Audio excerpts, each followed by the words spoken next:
नमस्कार दोस्तों, आदर्श coaching classes में आप सबका स्वागत है। आज मैं क्लास 11th का फिजिक्स जो है स्टार्ट करने जा रहा हूं। दोस्तों, फिजिक्स का एक चैप्टर है विमीय विश्लेषण। इसको जाने बिना जो है पूरा 11 क्लास का फिजिक्स जो है अधूरा है या 12 क्लास का फिजिक्स अधूरा है, क्योंकि बीमा हर एक चैप्टर में जो है लिखने को आता है। तो इस चैप्टर को आप लोग बहुत ध्यान से पढ़िएगा और इस वीडियो को अंत तक देखिएगा। अगर अच्छा लगेगा तो लाइक, शेयर और सब्सक्राइब जरूर कीजिएगा ताकि जो है चैनल आगे बढ़ सके। दोस्तों, विमीय विश्लेषण को पढ़ने से पहले सबसे पहले कुछ बेसिक नॉलेज को जो है हम लोग जान लेते हैं। उस बेसिक नॉलेज में पहला है क्या? भौतिक राशियां। पहले तो भौतिक राशियां किसे कहते हैं इसको जानते हैं।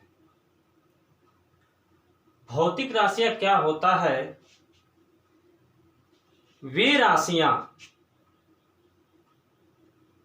जिनको प्रत्यक्ष या अप्रत्यक्ष रूप से मापन किया जा सके। जैसे चीनी ले लिया जाए तो उसका मापन किया जा सकता है कि नहीं किया जा सकता है।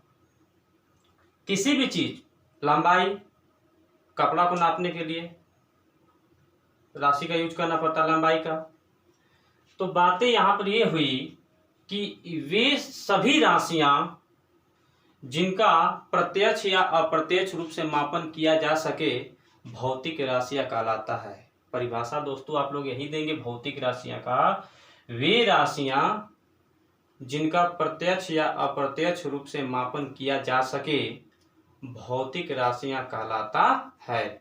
परिभाषा लिख दे रहे हैं, वे राशियां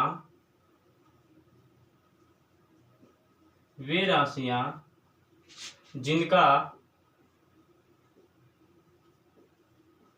प्रत्यक्ष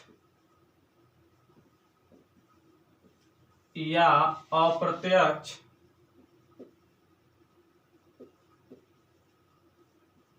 रूप से मापन किया जा सके भौतिक राशियां कहलाता है।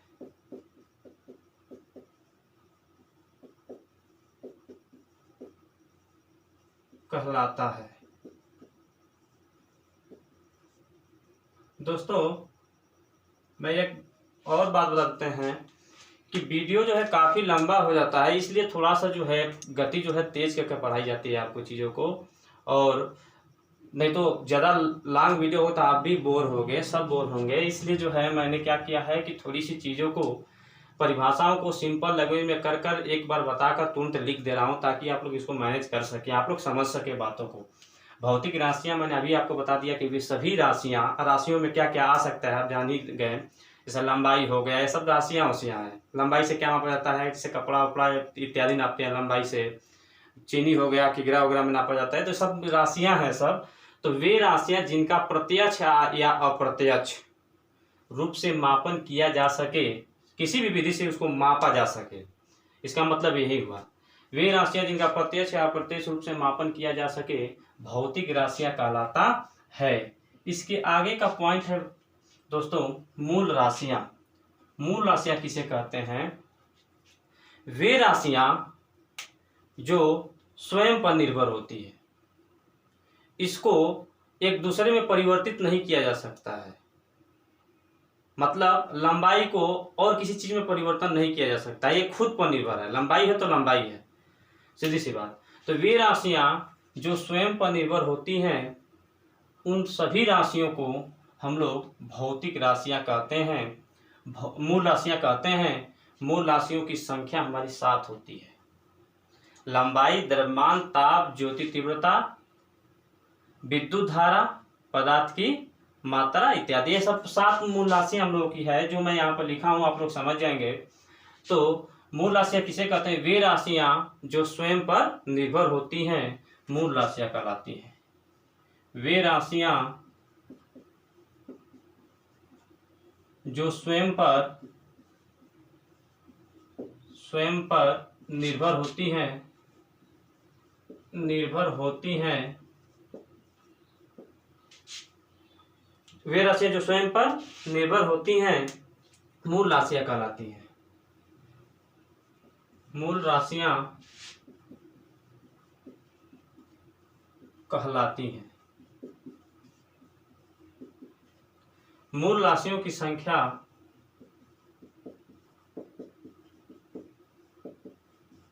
संख्या 7 है। 7 है। वे राशियां जो स्वयं पर निर्भर होती हैं मूल राशियां कहलाती हैं। मूल राशियों की संख्या कितनी होती है, कोई पूछे तो बताएंगे कितना? 7 होती है। तो मूल मात्रक किसे कहते हैं? तो मूल राशियों के मात्रक को, जो मूल राशियां होती है, जैसे लंबाई, तो लंबाई को किस में मापा जाता है? समानता एमकेएस प्रति में लेते हैं हम लोग। लंबाई को मीटर में नापते हैं। द्रव्यमान को किस में नापते हैं? किग्रा में। समय को किस में? सेकेंड में। ताप को केल्विन में। यही आपका मात्रक है।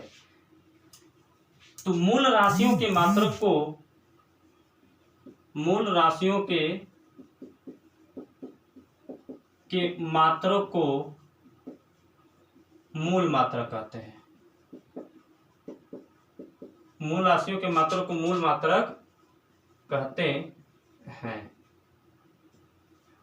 जिस प्रकार से मूल राशियों की संख्या 7 होती है उसी प्रकार से मूल मात्रकों की भी संख्या 7 ही होती है।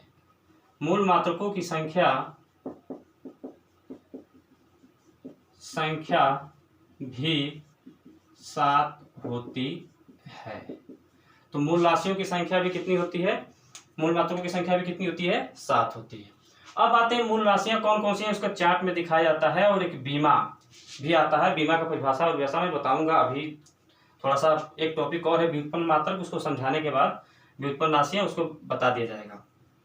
तो अभी आपने दोस्तों सीखा है कि मूल राशियां वे सभी राशियां जिनको प्रत्यक्ष या अप्रत्यक्ष रूप से नाप सकें, हम लोग मापन उनका कर सकें, उन्हें हम लोग भौतिक राशियां कहते हैं। और मूल राशियां वे राशियां जो स्वयं पर निर्भर होती हैं उसे मूल राशियां कहते हैं। और मूल मात्रक, मूल राशियों के मात्रक को मूल मात्रक कहते हैं। मूल राशियों और मूल मात्रकों की संख्या कितनी होती है? तो 7 होती है। वो कौन कौन सी 7 संख्या होती है इसको देखते हैं। पहला लंबाई है, दूसरा द्रव्यमान है, समय है, ताप है, विद्युत धारा, ज्योति तीव्रता और पदार्थ की मात्रा। ये 7 मूल राशियां हैं। तो मूल राशियों के मात्रक को ही मूल मात्रक कहते हैं। तो लंबाई का मात्रक एमकेएस प्रति में अगर लिया जाए तो लंबाई का मात्रक क्या होता है? मीटर होता है।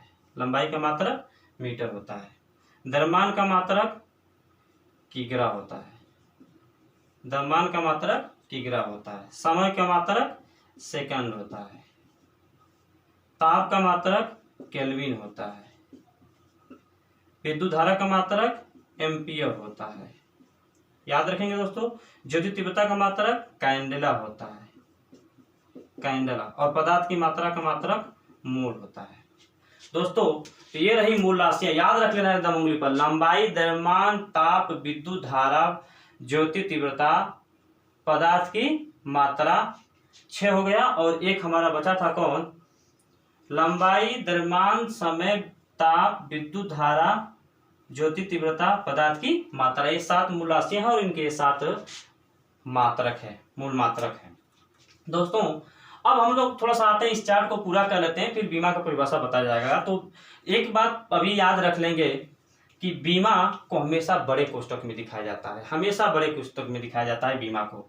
तो लंबाई का बीमा जो होता है इसको कैपिटल एल से दर्शाते हैं। लंबाई के बीमा को कैपिटल एल से।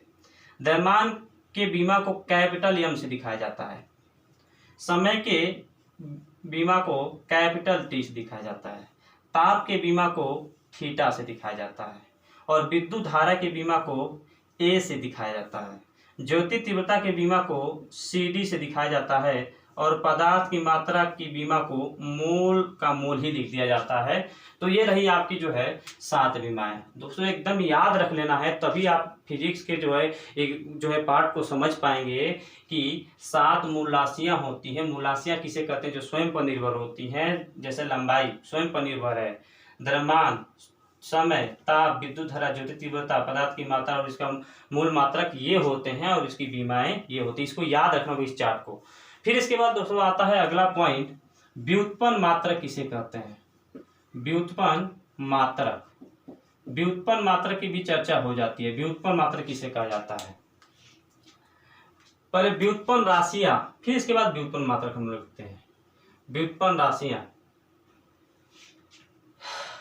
या व्युत्पन्न मात्रक ही कह लेते हैं। चलिए व्युत्पन्न राशियां ही सीख लेते हैं। व्युत्पन्न राशियां, व्युत्पन्न राशियां क्या होती है याद रखेंगे। अभी मैंने बताया था मूल राशियां जो स्वयं पर निर्भर होती है, मतलब अकेले आती है। जैसे लंबाई अकेले आया, इसमें कुछ और नहीं जुटेगा। तो मूल राशियां जो खुद से है, स्वयं पर निर्भर, इसे मूल राशियां कहते हैं। तो व्युत्पन्न राशियां किसे कहते हैं? जिसमें कई मूल राशि मिल जाए, यानी कई मूल राशियों को मिलाकर क्या बनता है? व्युत्पन्न राशियां बनती हैं। यानी वे राशियां जो मूल राशियों की सहायता से प्राप्त होती है व्युत्पन्न राशियां कहलाती हैं। वे राशियां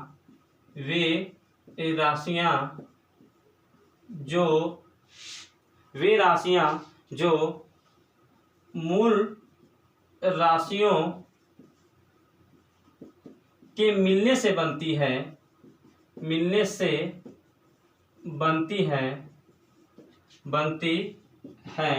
व्युत्पन्न राशियां कहलाती हैं। व्युत्पन्न राशियां कहलाती हैं। एकदम बेसिक है दोस्तों, थोड़ा सा शुरू में जो है लैंग्वेज है इसको जानना है, फिर इसके बाद एकदम आसान हो जाएगा फिजिक्स। आप लोग बस वीडियो को लास्ट तक देखते रहिए। वे राशियां जो मूल राशियों की सहायता से, मूल राशियों के मिलने से बनती हैं व्युत्पन्न राशियां कहलाती हैं। जैसे में आप देखे होंगे कि बल बराबर द्रव्यमान गुणित पढ़े होंगे त्वरण होता है। द्रव्यमान गुणित त्वरण, ये बताएं, एक तो द्रव्यमान है और त्वरण बराबर होता है वेग परिवर्तन की दर।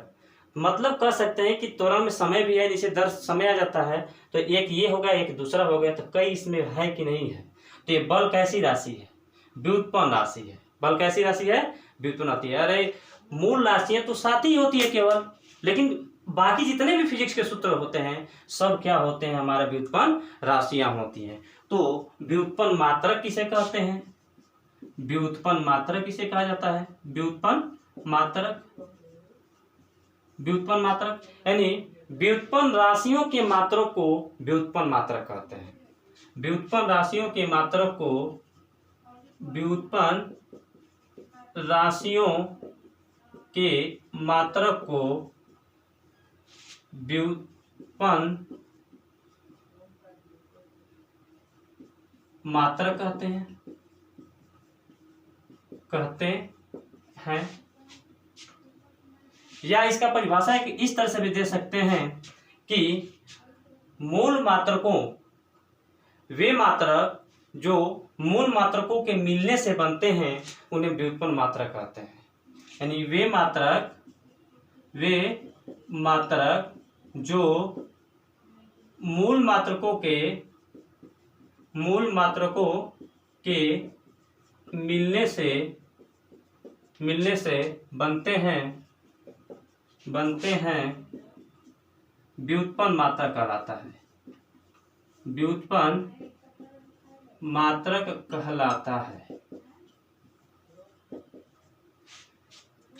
वे मात्रक जो मूल मात्रकों के मिलने से बनते हैं व्युत्पन्न मात्रक कहते हैं। दो परिभाषा है। तो ये रहा है आपका कुछ बेसिक नॉलेज फिजिक्स का कक्षा 11 का, जिनको आपको जाने बिना जो है फिजिक्स आएगा नहीं। मैं एक बार फिर से समझा देता हूं और इसको ध्यान से समझ लीजिए कि बीमीय विश्लेषण शुरू करने से पहले सबसे बेसिक पॉइंट हमको जानना जरूरी है। भौतिक राशियां किसे कहते हैं? एकदम छोटी छोटी परिभाषाएं। फिजिक्स में परिभाषा ही तो सब है। आप लोग परिभाषाओं को पढ़ते रहेंगे तो आपको कोई दिक्कतें नहीं होंगी। तो आप लोग परिभाषाओं को याद रखते रहेंगे, एकदम सिंपल लैंग्वेज में परिभाषा आपको बताई जाएगी। मैंने बोला है भौतिक राशियां किसे कहते हैं, तो आप लोग बताएंगे कि वे राशियां जिनको किसी भी तरीके से मापन किया जा सके, चाहे प्रत्यक्ष या अप्रत्यक्ष तरीके से उसको माप सकें, वे सभी राशियां जिनको प्रत्यक्ष या अप्रत्यक्ष तरीके से हम लोग माप सकें कहते हैं भौतिक राशियां। उन्हीं को भौतिक राशियां कहते हैं। भौतिक राशियों के बाद दूसरा पॉइंट आता है मूल राशियां। तो मूल राशियां बताएंगे वे राशियां जो स्वयं पर निर्भर होती हैं, उनको किसी दूसरे रूप में परिवर्तित नहीं किया जा सकता। इस लंबाई को किसी दूसरे रूप में परिवर्तित नहीं किया जा सकता। लंबाई को द्रव्यमान में परिवर्तित कभी नहीं कर सकते हम लोग। इसका मतलब कि वे राशियां जो स्वयं पर निर्भर होती हैं उन्हें हम लोग क्या कहते हैं, मूल राशियां कहते हैं। और याद रखेंगे मूल राशियों की संख्या कितनी होती है, तो 7 होती है। मूल मात्रा किसे कहते हैं, तो सिंपल सा परिभाषा, इन्हीं सब मूल राशियों की के मात्रा को मूल मात्रा कहते हैं। तो जैसे मूल राशियों की संख्या 7 थी, वैसे मूल मात्रकों की भी संख्या कितनी होती है, 7 होती है। यहाँ पर भी इसके बाद चार्ट आप लोग बहुत ये जरूरी है आपको याद रखना। चार्ट है, मूल राशियों की संख्या 7 है, तो कौन कौन सी मूल राशियां हैं, तो लंबाई है, द्रव्यमान है, समय है, ताप है, विद्युत धारा है, ज्योति तीव्रता और पदार्थ की मात्रा। ये 7 मूल राशियां, इसको याद रखेंगे, एकदम उंगली पर याद रखना है आपको। इसके मात्रा को मूल मात्रा, तो लंबाई को किसमें मापते हैं, एमकेएस प्रति मीटर में, द्रव्यमान को किग्रा में, समय को सेकंड में, ताप को केल्विन में, विद्युत धारा को एम्पियर में, ज्योति तीव्रता को कैंडेला में और पदार्थ की मात्रा को मोल में। और एक बात और याद रखेंगे, बीमा एक मैंने इसमें दिया है ग्राफ में, बीमा की परिभाषा अभी दी जाएगी। तो बीमा का जो है, इसका बीमा यानी लंबाई की बीमा कोई आपसे पूछे तो बताएंगे कैपिटल या कोष्टक में होता है, हमेशा बड़े कोष्टक में ही बीमा को लिखा जाता है। द्रव्यमान की बीमा जो है कैपिटल एम होती है, समय की बीमा कैपिटल टी होती है, ताप की बीमा थीटा होती है, विद्युत धारा की बीमा ए होती है, ज्योति तीव्रता की बीमा सीडी होती है, पदार्थ की मात्रा की बीमा वो होती है। फिर इसके बाद व्युत्पन्न राशियां किसे कहते हैं, तो बस याद आपको ये रखना है कि वे राशियां जो कई मूल राशियों के मिलने से बन जाती है। जैसे लंबाइयों मिल गया, द्रव्यमान मिल गया, समय मिल गया, तीनों अगर जिसमें आ जाएगा, इसका मतलब एक ही में तीनों आ गए, इसका मतलब कि क्या है, ये व्युत्पन्न राशियां कहते हैं। वे राशियां जो कई मूल राशियों के मिलने से बनती हैं उन्हें हम लोग कहते हैं व्युत्पन्न राशियां। जिसमें बल में द्रव्यमान अवत्वरण दो तीन इसमें राशियां हैं, 3 इसमें राशियां शामिल है, 3-4 राशियां इसमें शामिल है। इसका मतलब कि बल व्युत्पन्न राशि कहलाएगा, यानी फिजिक्स के जितने भी सूत्र हुए वो क्या कहलाएंगे, व्युत्पन्न राशि कहलाएंगे। फिर व्युत्पन्न मात्रा किसे कहेंगे, तो एक परिभाषा ये भी कर सकते हैं कि व्युत्पन्न राशियों के मात्रा को व्युत्पन्न मात्रक कहते हैं, या हम लोग इसी तरह से डिफिनेशन दे सकते हैं, वे मात्रक जो कई मूल मात्रकों के मिलने से बनते हैं व्युत्पन्न मात्रक कहलाते हैं। जैसे में द्रव्यमान, बल का मात्रक निकालेंगे तो क्या बनेगा, इसका मात्रक, द्रव्यमान का मात्रक क्या होता है, किग्रा, और याद होगा तो त्वरण का मात्रक होता है मीटर प्रति सेकेंड। तो बताइए इसमें क्या मात्रक है, किग्रा भी आ गया, मीटर भी आ गया, सेकेंड भी आ गया, क्या मात्रक है इसमें, मूल मात्रक। यानी वे मात्रक जो कई मूल मात्रकों से मिलकर बनते हैं उन्हें हम लोग क्या कहते हैं, व्युत्पन्न मात्रक कहते हैं। तो बल का मात्रक हम लोग निकालेंगे दोस्तों। इसके बाद आता है बीमा, इसके बाद ही आता है बीमा। याद रखेंगे इन सब चीजों को, नोट्स बना लेंगे और अच्छे से इसको पढ़ेंगे। तो हम लोग अब चलते हैं बीमा किसे कहते हैं, बीमा का बेसिक नॉलेज कैसे इसको दिखाया जाता है। बीमा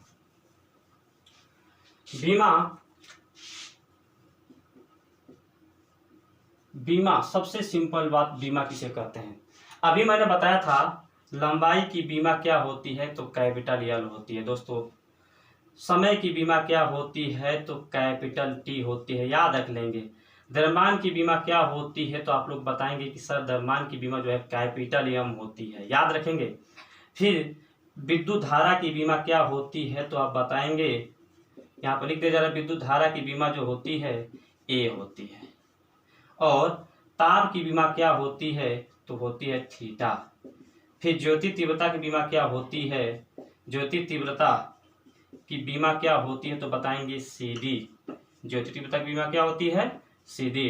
पदार्थ की मात्रा की बीमा क्या होती है, पदार्थ की मात्रा की बीमा जो होती है वो होती है मोल, याद रखेंगे। तो बीमा किसे कहते हैं, बहुत जबरदस्त बात। अभी व्युत्पन्न मात्रक मैंने बताया है, मूल मात्रक बताया है सब। तो मैंने बताया बीमा का परिभाषा ध्यान से देखेंगे। बीमा वे घातें होती हैं जो किसी भौतिक राशि को व्यक्त करने के लिए उसके मूल मात्रकों पर चढ़ाई जाती है। मूल मात्रक जैसे द्रव्यमान, किग्रा, मीटर, ये सब क्या है, मूल मात्रक है। तो बीमा वे घातें होती हैं, बीमा वे घातें होती हैं जो बीमा वे घातें हैं जो किसी भौतिक राशि को किसी भौतिक राशि को व्यक्त करने के लिए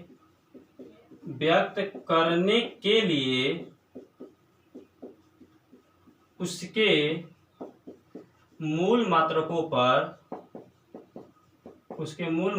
पर चढ़ाई जाती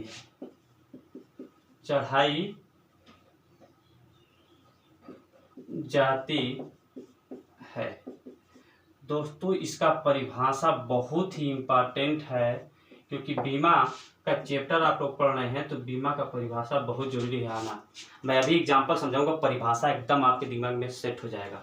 बीमा वे घातें होती हैं जो किसी भौतिक राशि को व्यक्त करने के लिए उसके मूल मात्रकों पर चढ़ाई जाती है। जैसे मैं एक समझाता हूं अभी आपको बात। जैसे मैं बल ही ले लेता हूं, बल नहीं, पहले ले लिया जाए वेग बराबर होता है विस्थापन बटे में समय। सूत्र पढ़े होंगे कक्षा 9th में। विस्थापन बटे में क्या होता है? समय। वेग बराबर विस्थापन बटे में समय होता है। अब एक मुझको बात बताइए, ये वेग क्या है?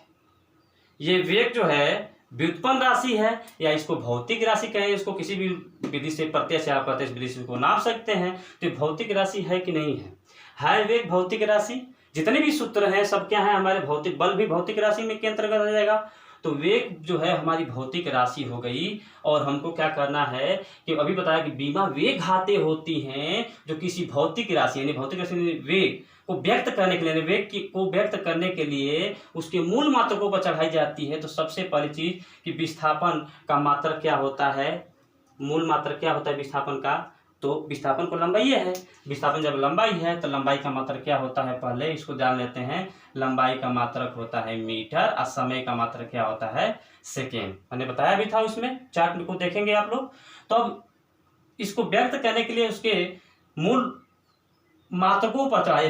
पहले इसका मूल मात्रक मीटर हो गया, समय का मूल मात्रक सेकंड हो गया। तो अब मैं वेग की बीमा लिखना चाहें, वेग की बीमा, तो वेग की बीमा कैसे लिखा जाएगा? तो मीटर यानी लंबाई की बीमा क्या था हम लोगों का, यल। तो इस मीटर की जगह पर क्या हो जाएगा हमारा, यल। और समय की बीमा क्या हो जाएगी, टी। समय की बीमा क्या हो जाएगी, टी। समय की बीमा टी हो गया। इसको ऊपर ले जाएंगे टी को, तो इस पर घात 1 है, ये ऊपर जाएगा तो -1 होगा, यानी एल टी पर -1। यानी वेग की बीमा क्या निकल कर हमारा, एल टी पर -1। फिर से समझेंगे। मैंने बताया कि बीमा वेग घात, ये घात को दिखाता है, डिनोट करता है। यल पर तो एक घात है तो इसको लिखा नहीं जा सकता एक घात को, लेकिन टी पर -1 घात है तो इसको लिखा जा सकता है। तो वेग की बीमा क्या होती है, मैंने बताया कि बीमा वे घातें होती है, बीमा वे घातें होती है जो किसी भौतिक राशि क्या है, वेग। बीमा वे घातें होती हैं जो किसी भौतिक राशि को व्यक्त करने के लिए उसके मूल मात्रकों पर चढ़ाई जाती है। एग्जाम्पल समझेंगे तो पहले वेग का एक सूत्र आपको याद होना चाहिए। वेग का सूत्र मैंने एक एग्जाम्पल ले लिया है, वेग है। वेग का सूत्र हम जानते हैं विस्थापन बटे में क्या होता है, समय होता है। तो सबसे पहले इसका मूल मात्रक जो भी होगा उसका मूल मात्रक, तो विस्थापन का मूल मात्रक क्या होगा, विस्थापन को मीटर में मापते, लंबाई है, और लंबाई का मात्रक मूल मात्रक क्या होता है, मीटर। चार्ट में देखेंगे। और समय है, समय का मूल मात्रक क्या होता है, सेकेंड होता है। तो जब मूल मात्रक हमको पता हो गया, इसका मतलब हम आराम से बीमा लिख लेंगे। तो बताइए, लंबाई का मात्रक है मीटर, तो लंबाई का बीमा क्या होता है, कैपिटल यल। और ये समय का मात्रक होता है सेकेंड, तो समय की बीमा क्या होती है, कैपिटल टी। अब कैलकुलेशन करना है, इसके नीचे एक घात है, इसके घात 1 है, तो ये ऊपर जाएगा तो -1 हो जाएगा। तो वेग की बीमा क्या लिखा जाएगी, एल टी पर -1। ये रहा वेग का जो है बीमा के बातें। बाकी मैं इस बीमा को ही लिखने आपको जो है कल सिखाएंगे। आपको घबराने की बिल्कुल जरूरत नहीं है, एक एक टॉपिक यहाँ पर समझाया जाएगा। बस आप वीडियो को जो है देखते रहें, और अगर आपको अच्छा लगे तो इसको लाइक करें, कमेंट करें, इस पर सब्सक्राइब करें, और दूसरे से सब्सक्राइब भी कराएं ताकि चैनल आगे बढ़े और मैं इसी तरह से वीडियो आपको जो है देता रहूं, और आपको जो है आपका हेल्प हो सके आपके प्रिपरेशन में। तो ये रहा आपकी बीमा कुछ पार्टें। दोस्तों बस आज के लिए इतना ही, बाकी शेष पार्ट कल जारी की जाएगी जो है। Thank you.